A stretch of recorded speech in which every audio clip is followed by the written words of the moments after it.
Mesdames et messieurs, bienvenue et merci de regarder RTI 1. Voici le titre de cette édition. Commençons par les activités du Premier ministre Amadou Gon Coulibaly. Il a rencontré hier des investisseurs et une délégation de la Banque mondiale. Il a été question de l'extension du port de San Pedro, des investissements de la Banque mondiale en Côte d'Ivoire. Il s'est ouvert ce matin ici à Abidjan la 3e édition du DISCOP, le marché de la production et de la distribution réservé aux médias et télévisions. Plus de 1500 délégués et 700 entreprises sont présents. Nous serons en direct avec Christelle Ménan qui est à Sofitel Hôtel Ivoire pour RTI 1. Le gouvernement congolais a autorisé des tests de vaccins contre le virus d'Ebola en République démocratique du Congo. Une épidémie s'est déclarée dans le nord-est du pays. Voilà, il s'est ouvert ce matin ici à Abidjan, la 3e édition du DISCOP, le marché de la production et de la distribution réservé aux médias et aux télévisions. Plus de 1500 délégués et 700 entreprises sont présents. Christelle Bénin. Bonjour Alvorassa, c'est parti pour la 3e édition du DISCOP Abidjan. Est-il encore besoin de vous dire que DISCOP, c'est le marché audiovisuel et multiplateforme qui rassemble des producteurs de contenu, des distributeurs et des diffuseurs. DISCOP sur notre continent, c'est une édition en Afrique du Sud et une autre francophone à Abidjan depuis 2015. Pour sa 3e édition donc à Abidjan, le DISCOP va plus loin et nous propose de franchir les barrières de l'audiovisuel en Afrique, autour de tables rondes, de conférences et masterclass qui meubleront le programme. Un contenu riche et inspirant que j'aurai plaisir à couvrir avec mon binôme pour les 3 prochains jours, Franck Quadio. Oui Christelle, ce sera un programme chargé en événements. Nous aurons au cours de ce DISCOP plusieurs projections de séries télé qui sont le fruit d'une collaboration entre plusieurs entités médiatiques. Mais il y aura aussi à ce rendez-vous les fameux masterclass, ces sessions d'information et de formation et même d'apprentissage où seront développées plusieurs thématiques, notamment celles concernant le rôle du distributeur et comme d'habitude, la présence très marquée de la RTI, la radio-diffusion-télévision ivoirienne, qui, aux alentours de 11h, a animé une conférence de presse par la voix du directeur général Amadou Bakayoko, une conférence de presse conjointe avec TV5 Monde, où il s'est agi de présenter des innovations en termes de production et de fiction.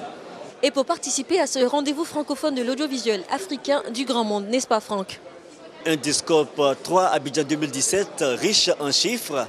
Notez bien, ce sont cette année plus de 75 enseignes de distribution et de production de films, de droits d'adaptation et de chaînes thématiques, ainsi que 250 acheteurs de contenu représentant plus de 150 chaînes de télévision publique et privée, ainsi que des opérateurs de chaînes câblées, de satellites et de mobiles qui sont présentes à ce DISCOP 2017. Abidjan, à l'heure du DISCOP, donc sur la RTI, du 30 mai au 1er juin. Vous vous intéressez à l'industrie audiovisuelle, vous voulez en savoir plus sur les transformations dans le milieu, vous voulez connaître les dernières tendances en matière de contenu audiovisuel. C'est ici et maintenant que ça se passe au Sofitel Hôtel Ivoire, dans la commune de Cocody. Quant à nous, on vous retrouve ce soir au JT de 20h pour un résumé croustillant dans les instants DISCOP.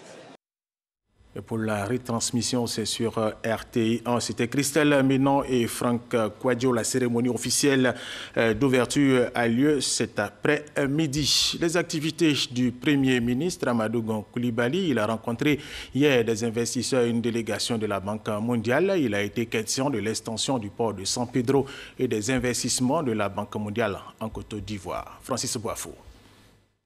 Échange de parafeuilles entre le Premier ministre Amadou Gon Coulibaly et le président directeur général du groupe MSC, structure spécialisée dans le transport maritime à Genève, en Suisse. L'accord signé ce lundi autorise le groupe MSC à faire du port autonome de San Pedro un hub portuaire. On transborde les conteneurs qui viennent d'Asie ici à San Pedro et ensuite ils vont être dispatchés pour le Bénin, pour le Ghana, pour le Nigeria, pour l'Angola, pour le Libéria, pour tous les pays, disons, de la sous-région. L'intérêt pour la Côte d'Ivoire, c'est que vous créez une nouvelle industrie qui est l'industrie du transbordement, qui va employer énormément de personnel pour faire tourner ce terminal. Le projet, financé sous forme PPP, partenariat public-privé, va coûter environ 330 milliards de francs CFA, dont 198 milliards à verser par l'État de Côte d'Ivoire. Avant ces investisseurs, le chef du gouvernement a accordé une audience à une délégation du groupe de la Banque mondiale conduite par son directeur général. Joachim Lévy a dit l'engagement de l'institution financière à soutenir la Côte d'Ivoire. On souhaite de continuer dans ce chemin, surtout avec maintenant le IDA 18 qui est le nouveau cycle d'IDA qui nous a mis 50% plus de ressources pour le développement de pays comme la Côte d'Ivoire. Cette rencontre, une opportunité pour le Premier ministre de rappeler certains projets prioritaires. On a parlé donc de la transformation de nos produits agricoles, que ce soit le cacao ou l'anacarde, pour lesquels nos performances agricoles donc sont connues et où nous voulons maintenant transformer pour créer des revenus donc pour nos paysans donc dans le monde rural, mais transformer pour créer aussi donc des emplois donc pour les jeunes. Et nous avons aussi de grands projets en matière d'infrastructure, de transport sur Abidjan, donc notamment avec un grand projet appelé la compétitivité donc, du Grand Abidjan et des projets également dans l'énergie. Le directeur général du groupe de la Banque mondiale est en Côte d'Ivoire dans le cadre de la conférence sur le financement du développement du secteur privé. Francis Boifo, autre information, Abidjan a abrité hier lundi une rencontre préparatoire dans le cadre du Forum sur le financement du développement prévu du 1er au 2 juin prochain à Accra, au Ghana. Le thème, comment débloquer l'investissement privé sur les marchés africains. Lassine Bakayoko, Jean-Jacques Wameala. À l'occasion de ce forum sur le financement du développement, la Banque mondiale a présenté son guichet consacré au secteur privé.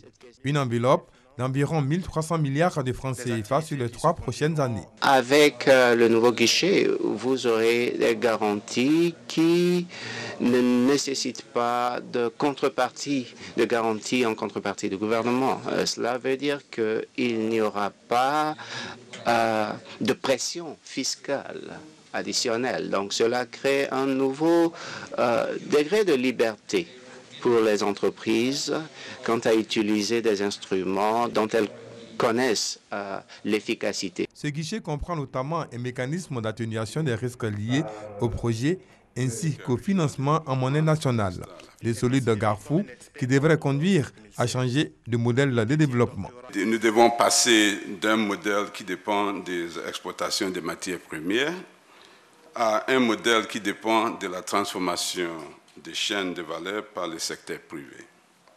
Ceci est en effet la solution la plus durable à la croissance inclusive.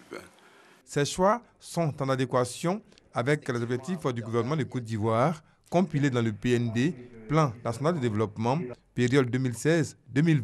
Il s'agit de créer un cadre propice à l'investissement privé, tant au niveau de l'environnement des affaires, des infrastructures d'appui, que des mécanismes de financement des activités économiques. L'énergie, le transport, l'eau, l'assainissement, les finances, l'agriculture et la santé sont entre autres les secteurs prioritaires du guichet de la Banque mondiale. Et tout à fait autre chose à présent, la Société des transports abidjanais n'a plus le monopole du transport lagunaire. Un opérateur privé a déjà démarré ses activités. C'était en mars dernier avec 6 bateaux. Un deuxième est annoncé pour le mois de juillet prochain. La concurrence s'annonce rude, nous dit Francis Boifo. Abidjan. Pont Félix Houphouët-Boigny et Général de Gaulle. Circulation dans les deux sens. En dessous de ces infrastructures historiques, un autre trafic. Cette fois, sur l'eau avec 2 structures. La Société des transports abidjanais Sotra, créée par l'État en 1960, et une société privée installée en mars dernier. Cette structure utilise les quais de la société publique, ce qui est surprenant pour certains Ivoiriens. C'est quand même des Ivoiriens qu'on transporte. Tout ce qui peut être fait pour permettre à nos concitoyens de voyager, de se déplacer tranquillement, nous le ferons. Une sorte de partenariat public et privé pour assurer la mobilité des Abidjanais. L'État l'y tient, les entreprises aussi. On a un taux de remplissage autour de 25% avec la mise en place future des lignes de rabattement sur les différentes gares STL. On va rapidement monter à peu près 80% de taux de remplissage de notre parc en ligne.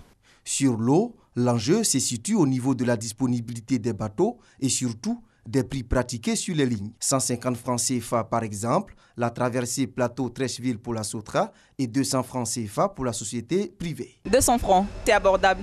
C'est vrai qu'il y a une différence, mais bon, c'est déjà ça, c'est bon.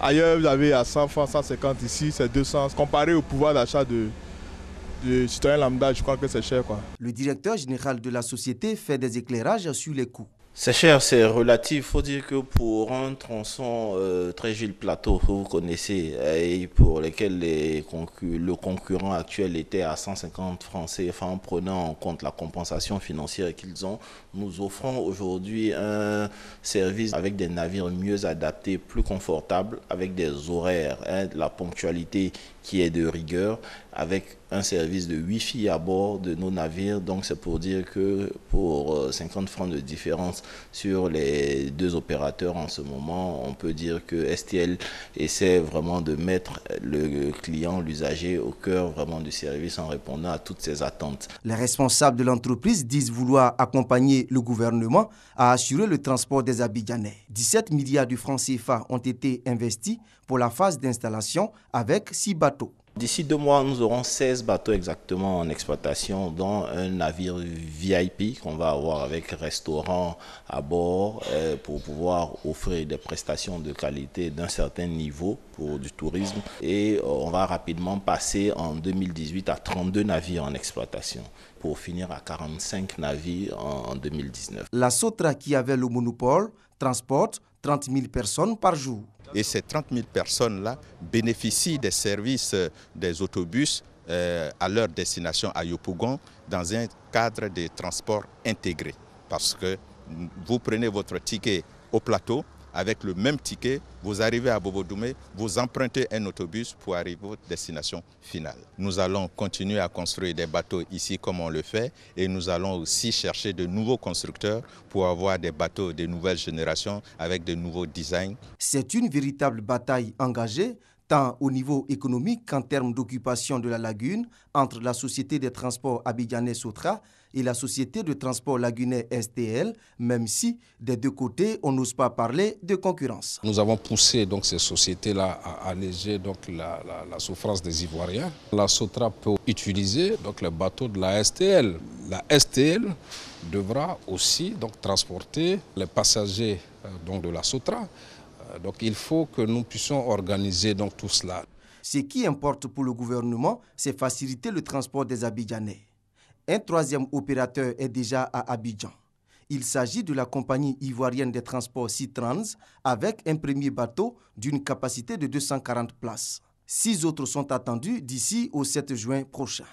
Suivra en juillet le lancement de la ligne Yopougon-Trècheville-Plateau avec des prix allant de 250 à 500 francs CFA. 250 francs pour les passagers en classe économique et puis 500 francs pour les classes VIP en climatisé. Dans notre modèle, nous nous rapprochons des populations à travers la construction de gares et nous lui évitons les dépenses liées à l'interconnexion. Il faut ajouter les commodités que nous apportons.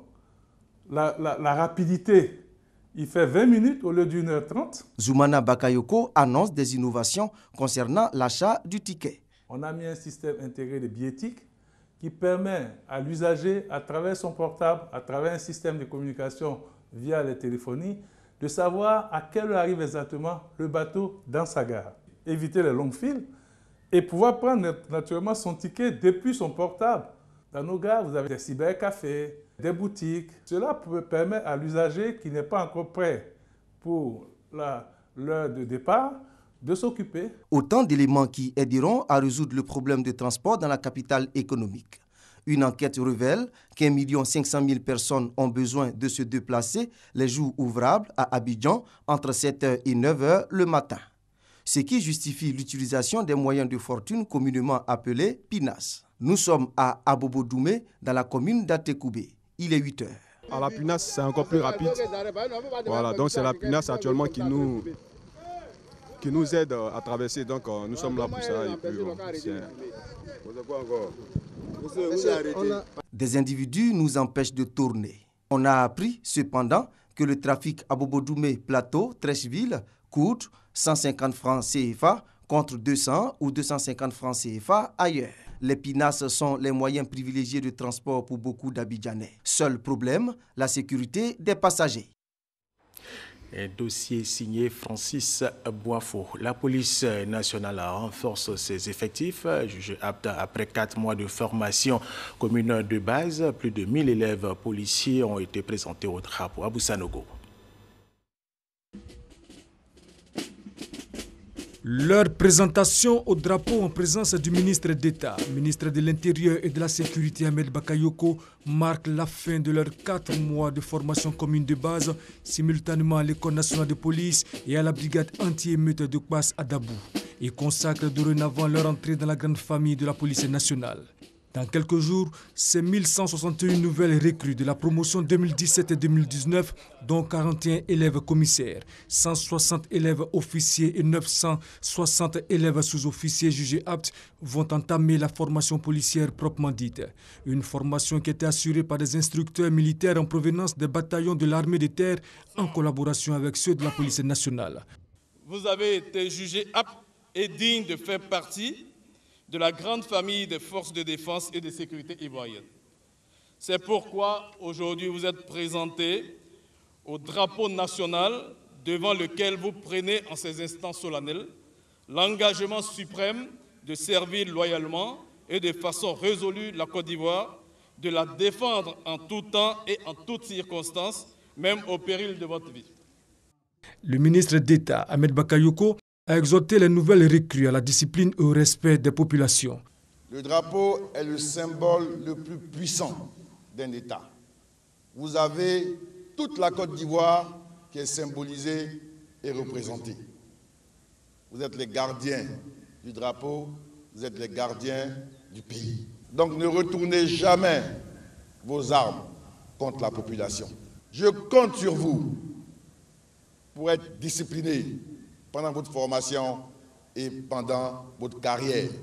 Je veux également rassurer les amis de la Côte d'Ivoire, les investisseurs et la communauté internationale.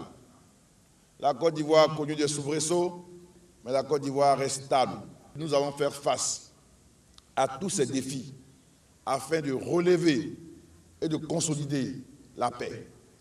À ces recrues, il a été enseigné la discipline militaire, le maniement des armes, les connaissances techniques et tactiques, le dépassement de soi, le sens de l'honneur et le dévouement à la patrie.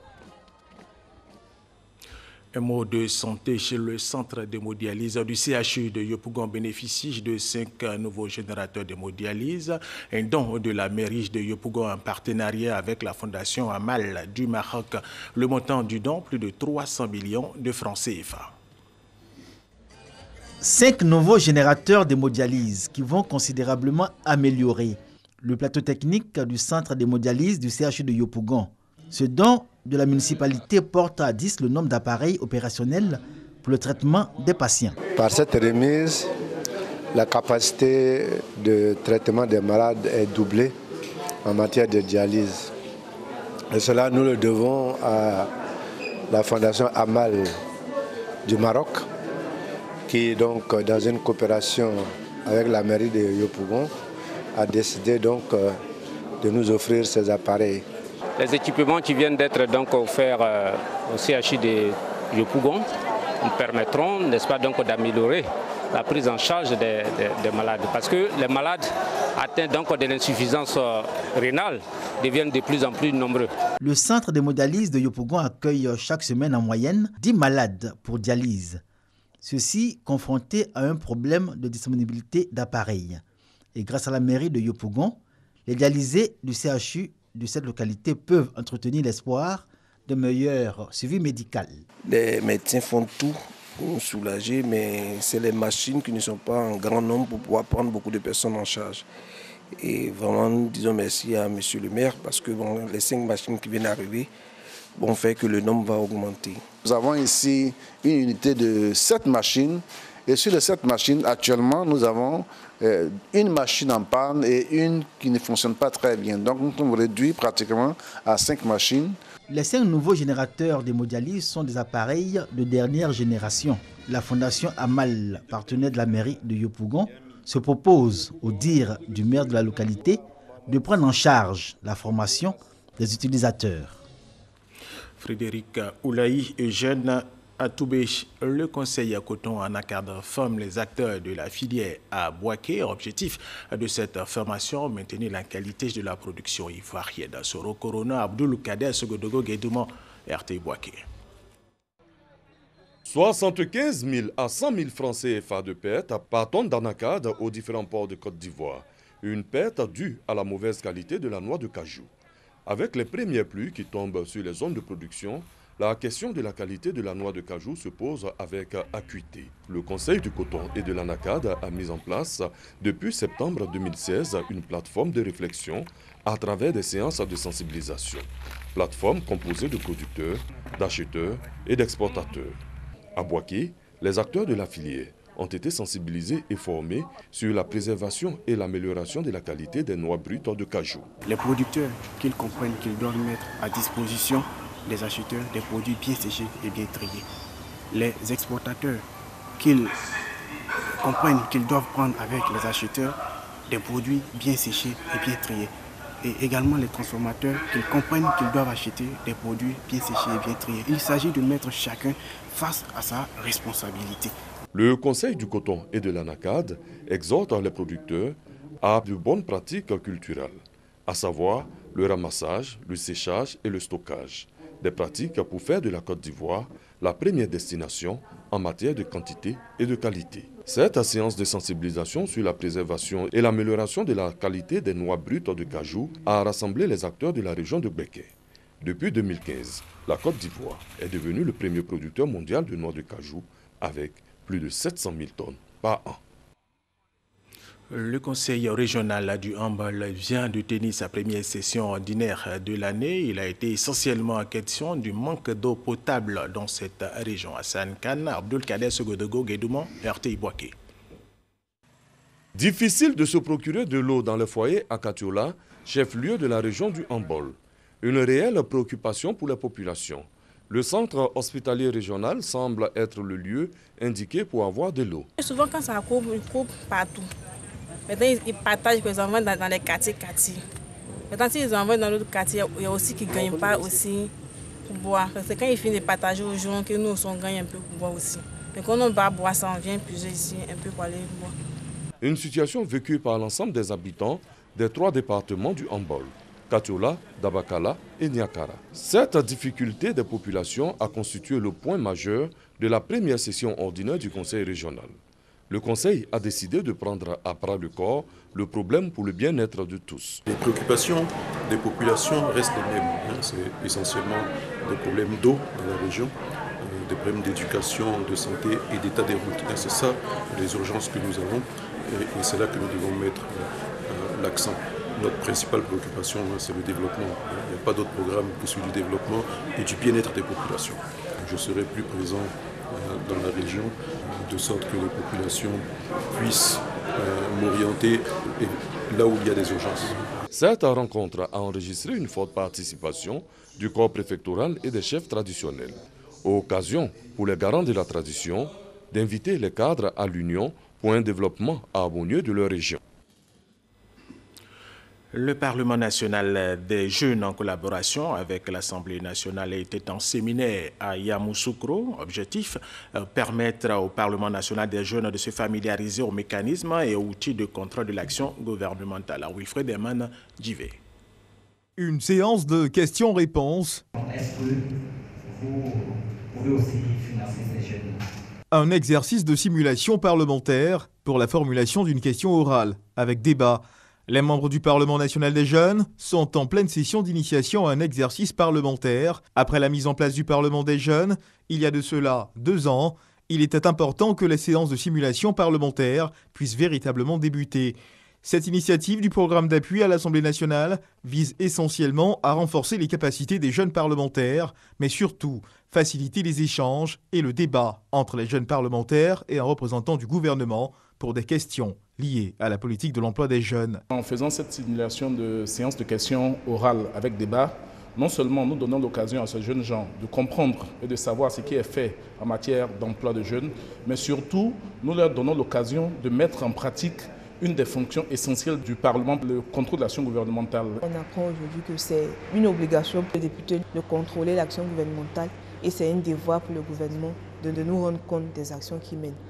Sur la fonction du député, nous avons pu découvrir qu'au niveau du contrôle de l'action gouvernementale, le député pouvait poser des questions écrites et des questions orales à l'endroit des membres du gouvernement et même à l'endroit du chef de l'État, du président de la République. Réunis à l'Institut national polytechnique de Yamoussoukro pour ce séminaire, les membres du Parlement des jeunes de Côte d'Ivoire ont formulé certaines recommandations. Au nombre de celles-ci, la mise en place d'un revenu minimum concédé aux jeunes en situation de recherche active d'emploi.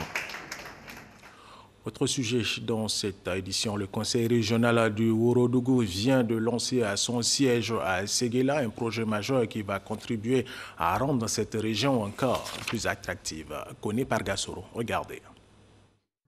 On constate que les jeunes forces vives de la région ne rêvent que de partir du Ourodougou, alors que le développement se fait par les hommes, avec les hommes et pour les hommes.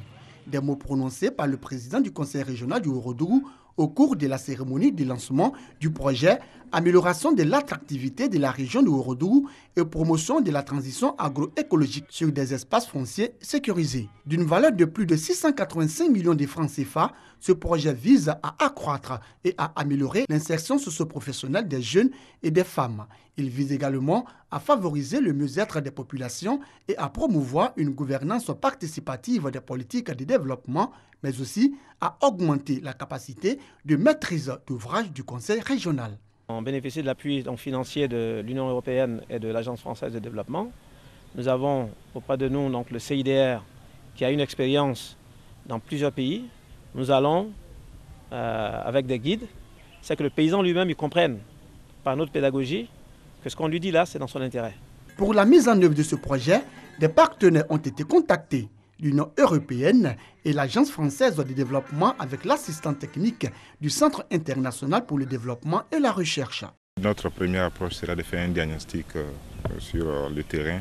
Il s'agira pour nous, à partir de ce diagnostic-là, de nous projeter de manière participative. En marge du lancement du projet, le Conseil a adopté à l'unanimité le budget modificatif de l'exercice 2017 axé spécifiquement sur l'éducation et la santé.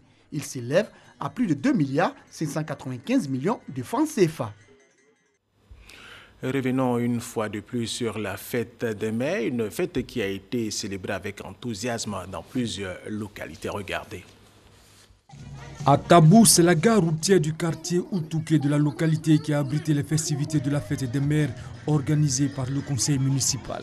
À cette occasion, le député maire de Tabou, Julien Klébé, a offert des pagnes à plus de 500 femmes et rappelé le rôle important de la femme dans le développement local. Pour permettre aux femmes et aux jeunes de Tabou de mener des activités génératrices de revenus et sortir ainsi de la pauvreté, le député maire leur a remis un chèque de 10 millions de francs CFA. Les chefs de village et de communautés n'ont pas été oubliés lors de cette cérémonie. Ils ont reçu une subvention de 2 millions de francs CFA. Le sous-préfet de Tabou, Arsène Katou Kofi, président de la cérémonie, a indiqué que l'importance de la femme n'est plus à démontrer dans la société ivoirienne puisqu'elle est l'égale de l'homme selon la loi fondamentale de la République de Côte d'Ivoire.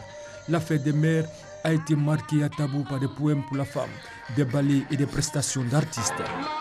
La messe célébrée à Djekanou ce dimanche 28 mai dans la ferveur au son de la fanfare.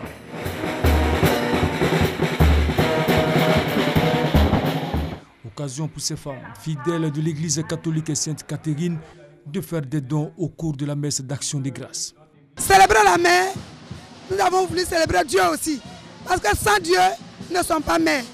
C'est pourquoi la FEC a décidé aujourd'hui de fêter les mères et donner un don à l'église. Pour que vraiment pas ces dons, Dieu nous bénisse, que Dieu nous, partout nous irons, qu'il soit avec nous, qu'il nous donne la sagesse, qu'il nous donne l'intelligence, parce que sans lui, nous ne sommes rien. Des nappes pour la décoration du temple, des montres et plusieurs chasubles ont été offerts par l'association des femmes de l'église catholique. Ce, dans une grande ambiance.